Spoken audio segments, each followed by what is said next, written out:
Sejam bem-vindos a mais um episódio do Meia Hora à Conversa. O meu nome é João Stanislau e o meu convidado de hoje é Bruno Dias, treinador do Amora Futebol Clube.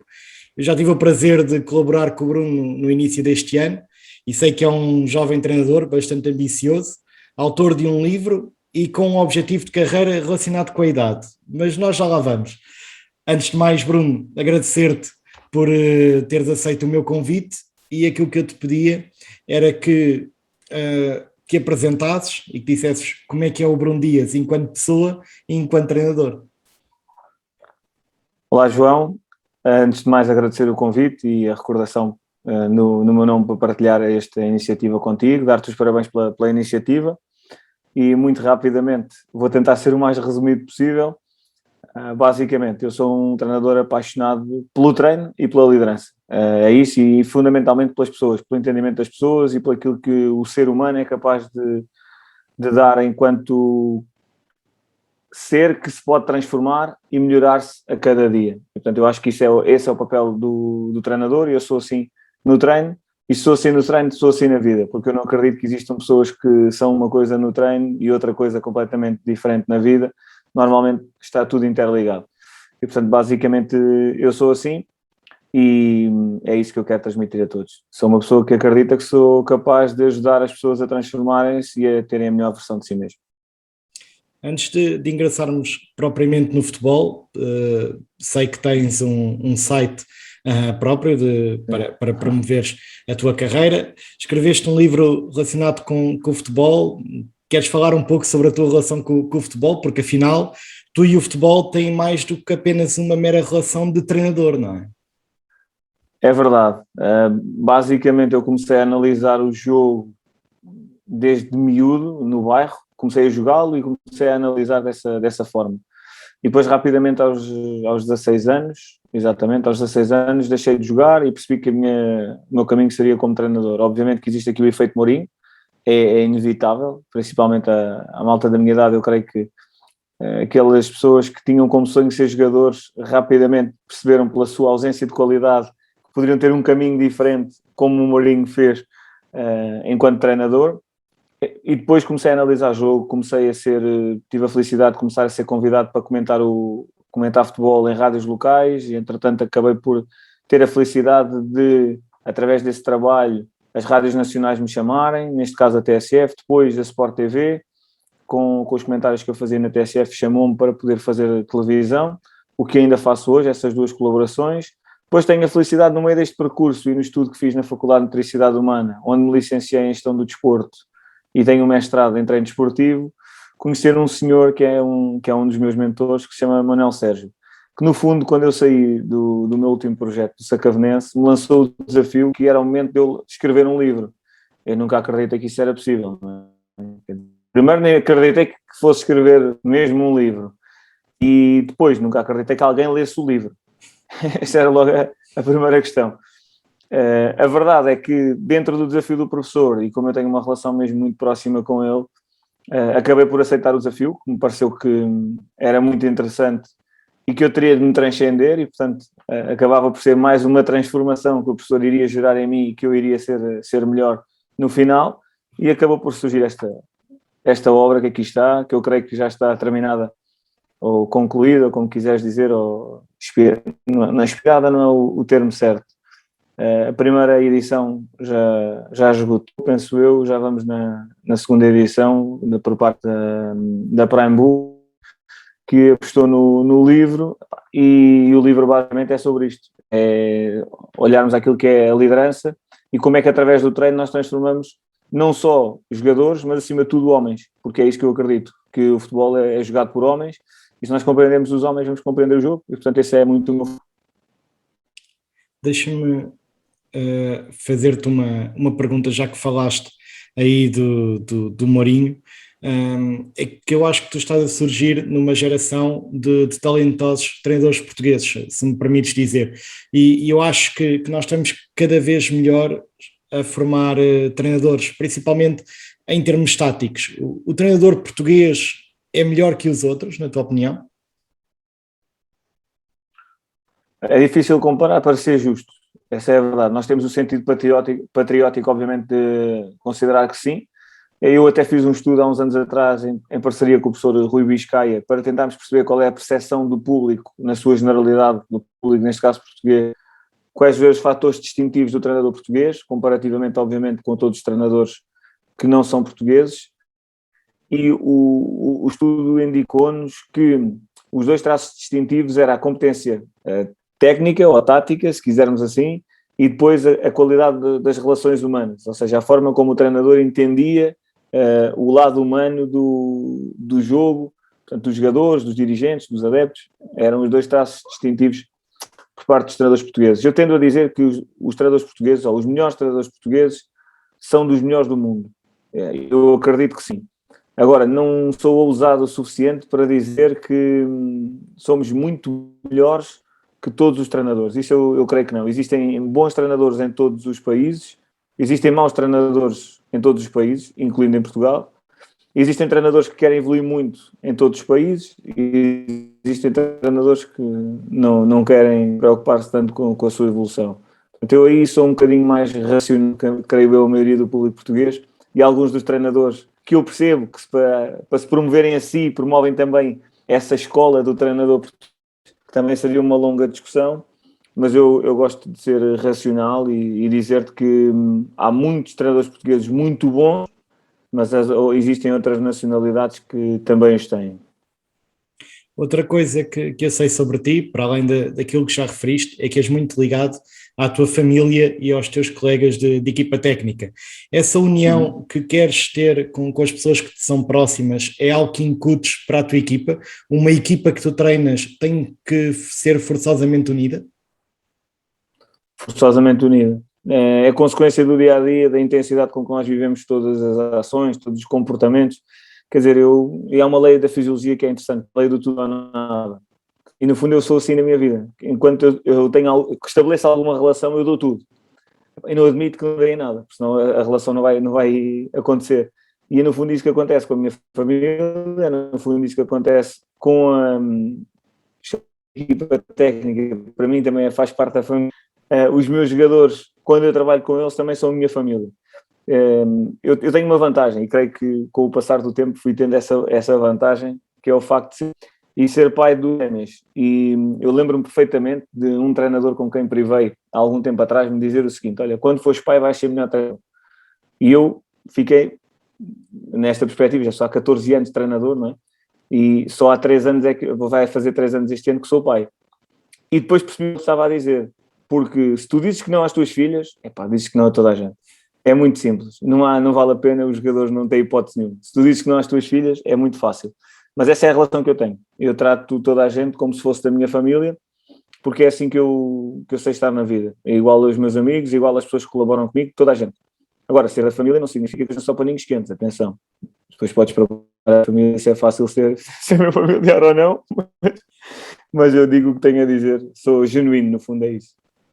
E quando é que soubeste que querias ser treinador de futebol? Portanto, já tinhas referido ali a questão dos teus 16 anos, que sabias que não ias ser jogador profissional, mas que podias ser treinador, mas a minha questão é mais: quando é que achaste que esta poderia ser a tua verdadeira profissão? Porque nós podemos ter muitos sonhos, eu posso querer ser astronauta, mas sei que não o vou ser, não é? Portanto, quando é que foi realmente tu pensaste, não, é mesmo isto que eu vou fazer, é aqui que eu vou ser bom e vamos embora? Quando no 12º ano eu tinha uma média de entrada fácil em economia, mas fácil, eu tive 18 valores no exame nacional. E eu não quis ir para a economia, disse que ia para a Faculdade de Motricidade. E a minha professora, que era diretora de turma, era professora de Educação Física, chamou-me louco. Chamou a minha mãe à escola e tudo. Ela dizia: não, o seu filho está enganado, não pode ir para a Educação Física, esqueça. Eu sou de Educação Física, eu estou a dizer que ele não pode ir para a Educação Física. E eu disse-lhe: pois bem, eu não perguntei sequer se era uma possibilidade de eu ir ou não ir, eu estou a dizer que vou. E nesse ano, curiosamente, não fui, porque falhei a entrada para a 10ª. E poderia muito bem ter entrado em Economia, uma entrada na Faculdade de Eletricidade Humana por uma 10ª. E pronto, fui trabalhar e eu sabia que o caminho era aquele. e depois voltei a tentar e entrei, naturalmente, porque tinha a certeza absoluta que ia ser. Aliás, quando eu começo a relação que tenho com a minha mulher, ela já sabia que ia ser treinador, e que ia ser treinador profissional, só não sabia quando é que eu ia passar a ser treinador profissional. Mas eu desde os 18 anos que treino, aliás hoje estava ela a mostrar-me umas fotografias interessantes da minha primeira equipa em 2007, assim de repente estamos quase em 2022. E pronto, ficamos assim um bocadinho, mas já há quantos anos é que eu treino, né? Porque às tantas a malta olha para mim e diz que, és muito novo. E ainda noutra vez tive a oportunidade de dizer isso até para uma entrevista no canal, em função da Liga 3. Estavam a perguntar o percurso e o que é que eu sentia de ser um dos treinadores mais novos da Liga 3. Eu disse, pois, mais novo na idade, se calhar na experiência, não sei se sou mais novo, porque às tantas 14 anos de treino, não sei se é assim tanta gente que tem. Mas deixa-me perguntar-te por aí, porque tu disseste já que uma das competências que gostas mais e consideras teres mais desenvolvida é a tua capacidade de liderança. E eu acho que a maturidade também é uma grande capacidade tua, porque na verdade eu diria que é uma taxa muito pequena os miúdos, se me permitem chamar miúdos com 18 anos, que querem ser treinadores de futebol, não é? Estamos a falar de uma carreira que à partida tu has de fazer, que pode mexer muito, muito contigo, e podes nem sequer estar a trabalhar na mesma cidade ou nem sequer no mesmo país. Isto nem tudo é fácil, nem todos vão ser os José Mourinhos ou Pep Guardiolas, não é? Mas em ninguém termos vai financeiros ser. pode nem ser isso, e chegar aos 18 anos e querer ser já treinador de futebol, eu acho que é preciso já ter uma maturidade acima da média, diria eu.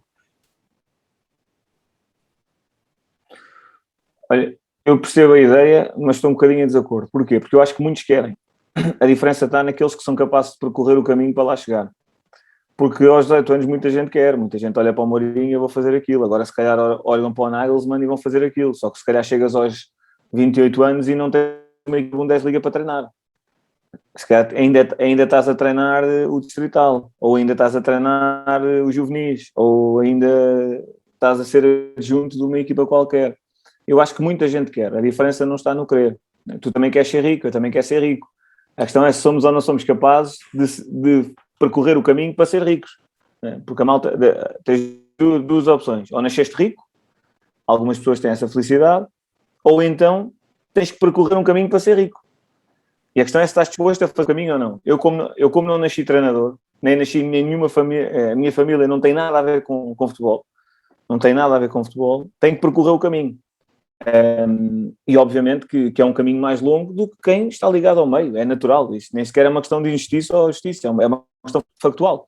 Eu sei que por cada jogador profissional que termina a carreira, ele estará se calhar 10 passos à minha frente para ter uma oportunidade que eu não tenho.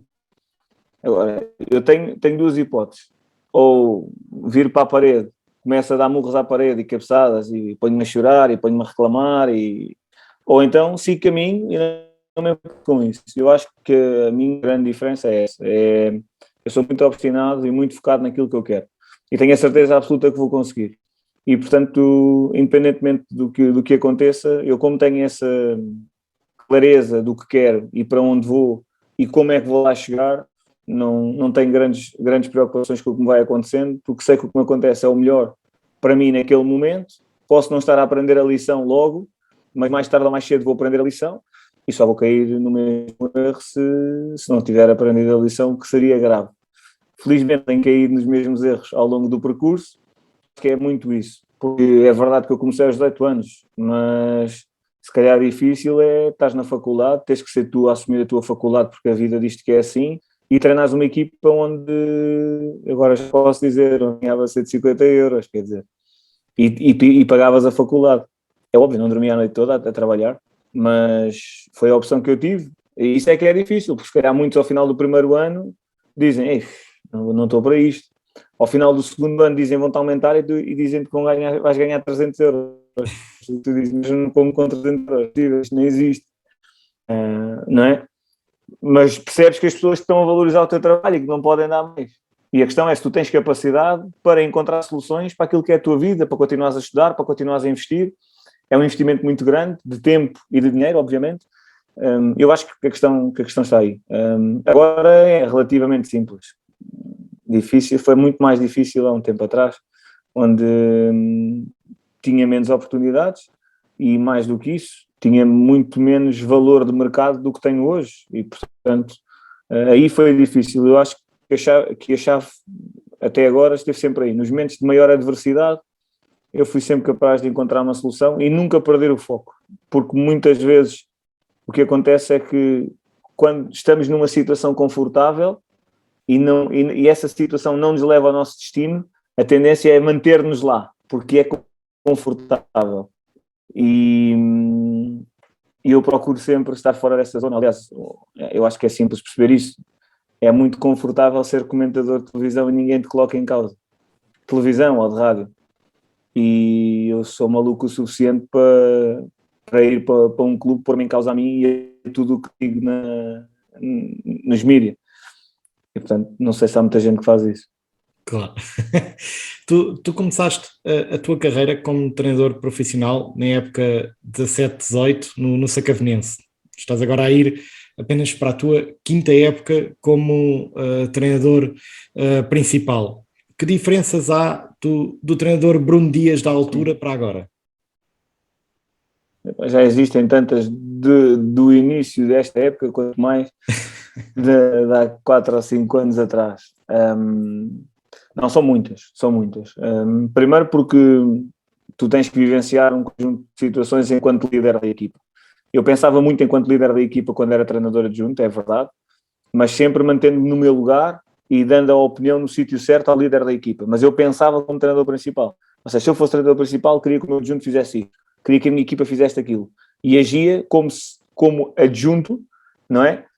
Partilhando, portanto tinha disponibilidade por parte de quem me liderava de o fazer, partilhando as minhas ideias para a globalidade da equipa. Só que depois uma coisa é tu fazeres isto, mas não tens lá os ditos cujos no sítio para teres de tomar a decisão. Não és tu que tomas, tu aconselhas a tomar.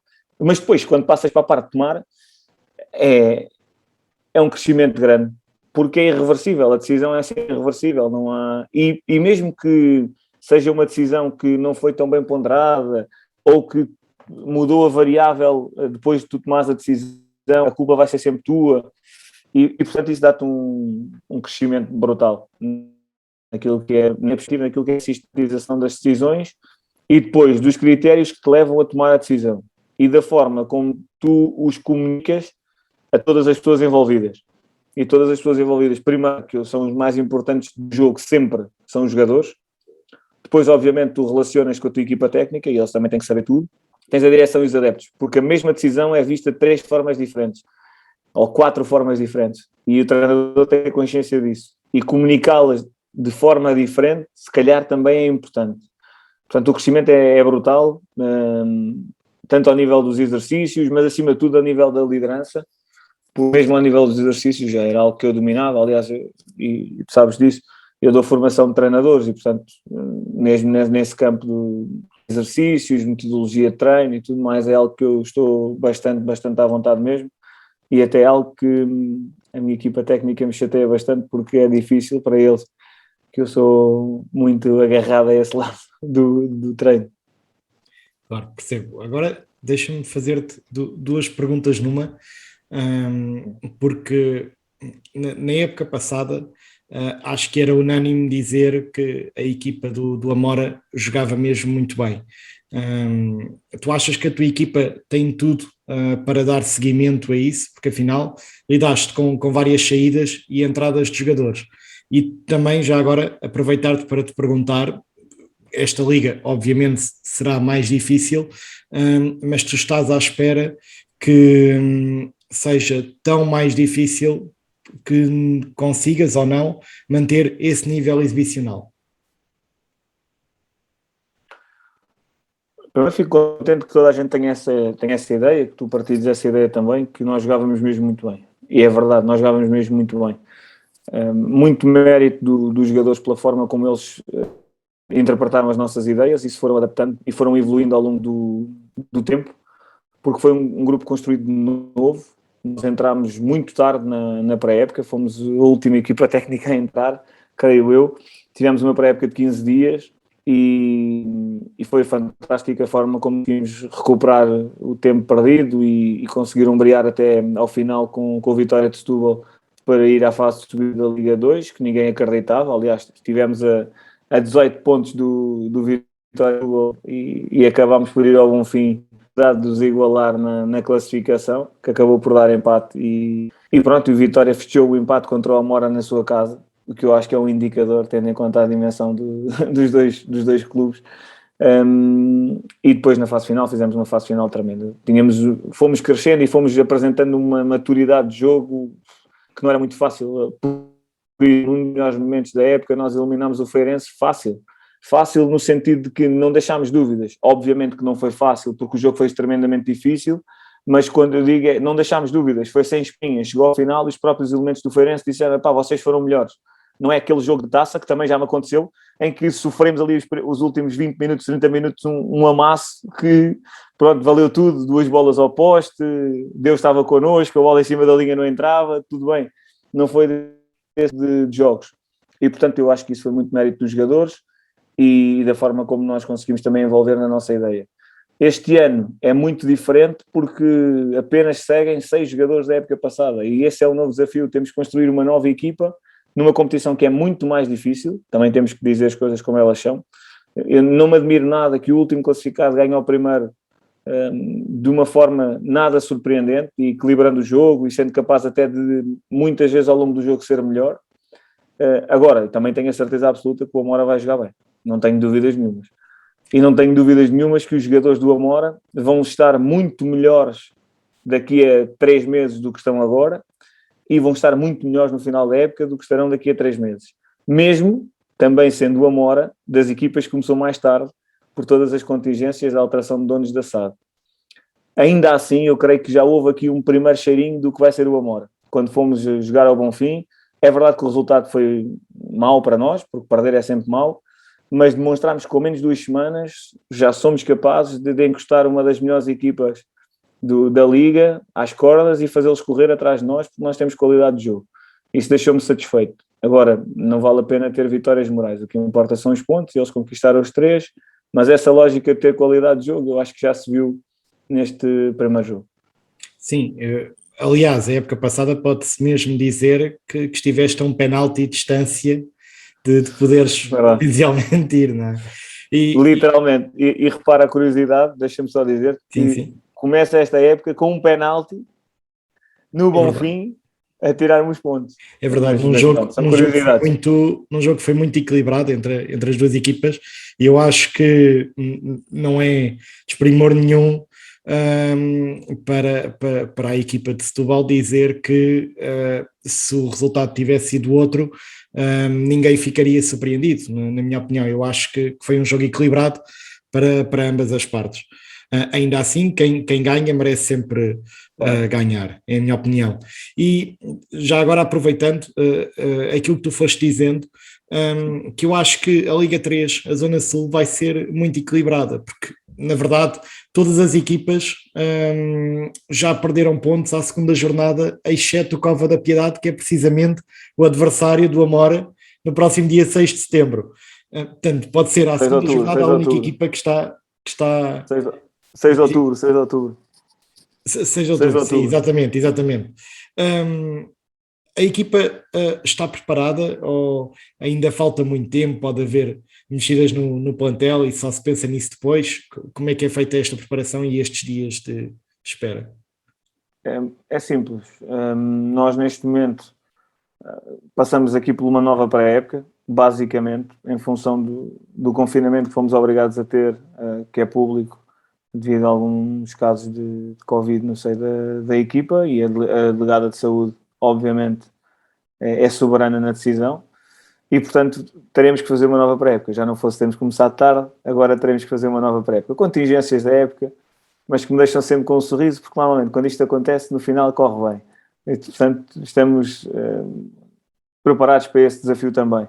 Creio que, obviamente, o plantel não está fechado, tanto para as saídas como para as entradas. e cerca de 90% do plantel deve manter-se ao longo da época, este que está definido até agora. Agora vão naturalmente existir ajustes, porque é assim que funciona o futebol, e naturalmente isso irá acontecer, e sei que quando voltarmos a jogar vamos estar preparados.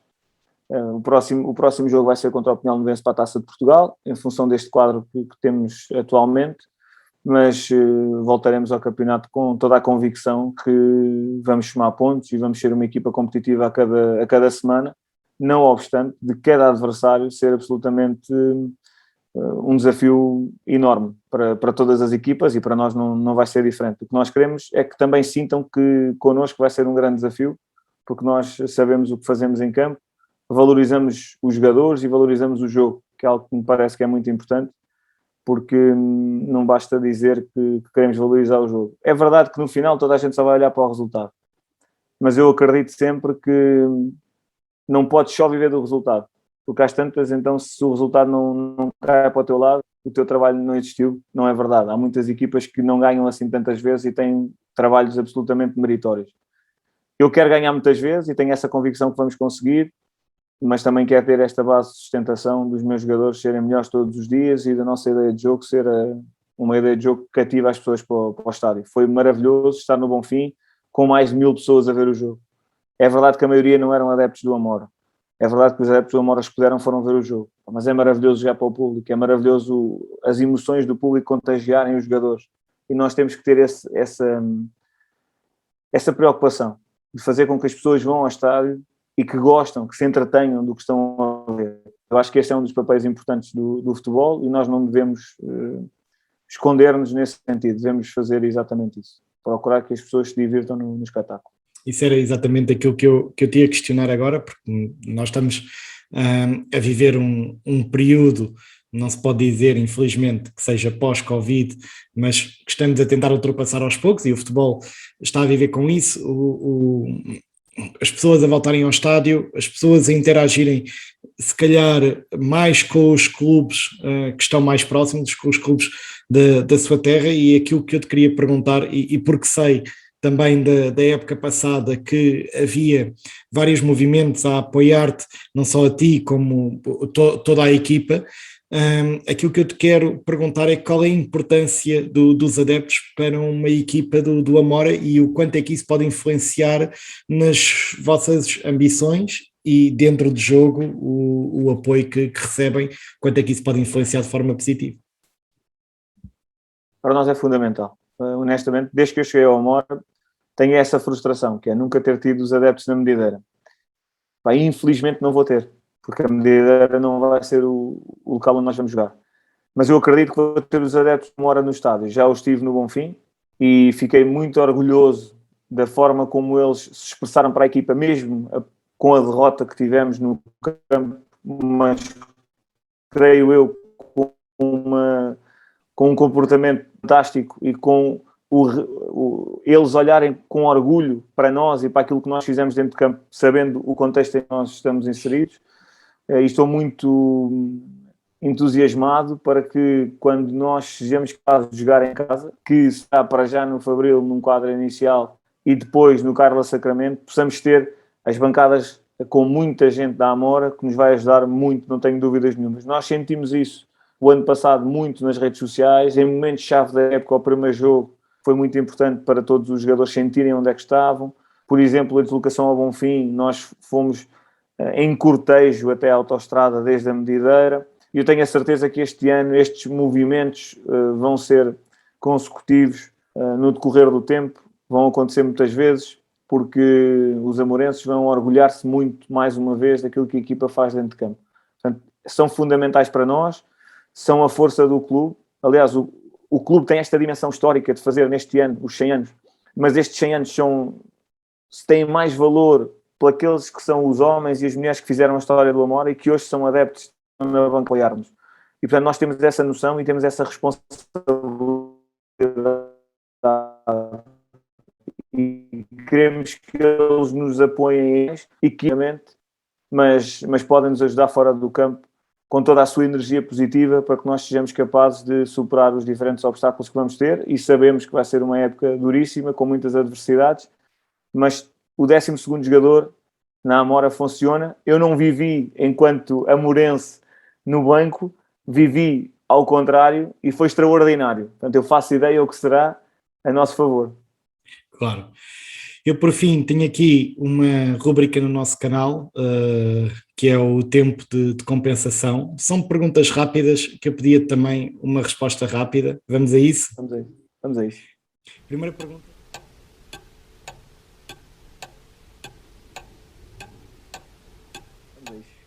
Primeira pergunta que eu te quero questionar é porque houve muita especulação se ficavas ou saías do clube, houve propostas e porquê é que apostaste na tua continuidade? Acredito no projeto do Amora. É um projeto que é de continuidade, mas na verdade é um projeto totalmente novo, porque os investidores são diferentes e têm uma visão diferente para o clube, e acredito naquilo que é a visão dos investidores no clube e nas pessoas que trabalham comigo. Por fim, quero-te questionar sobre aquilo que falámos no início, porque sei que tens um objetivo ligado à idade, isso também tem a ver com o teu futuro. Onde é que pretendes estar para o ano que vais fazer 35 anos? Sim, assumidamente, eu disse há 5 anos atrás, quando estava na minha primeira época de Sacamense, com os 35, esperava estar nas ligas profissionais. E, portanto, não vou fugir à minha palavra. Se não estiver, vou ficar desiludido, mas acredito que vai acontecer com a naturalidade. Aqui ou no estrangeiro? É indiferente, mas se eu pudesse escolher, escolhia cá, em Portugal, porque sinto-me bem no nosso país. Creio que nós somos melhores vistos lá fora e temos mais oportunidades ou melhores oportunidades se formos com uma carreira sólida no nosso país. Acredito muito nisso e, portanto, eu quero construir essa carreira em Portugal, sendo que, obviamente, até porque o mercado é global, não excluo qualquer possibilidade de ir para fora, mas no futuro imediato eu acredito que o passo seguinte será naturalmente entrar nas ligas profissionais em Portugal. Claro. Bruno, infelizmente nós não temos tempo para mais, serás sempre bem-vindo quando quiseres cá voltar. Todos, eu espero que tenham gostado, coloquem like, subscrevam o canal e vemo-nos para uma próxima.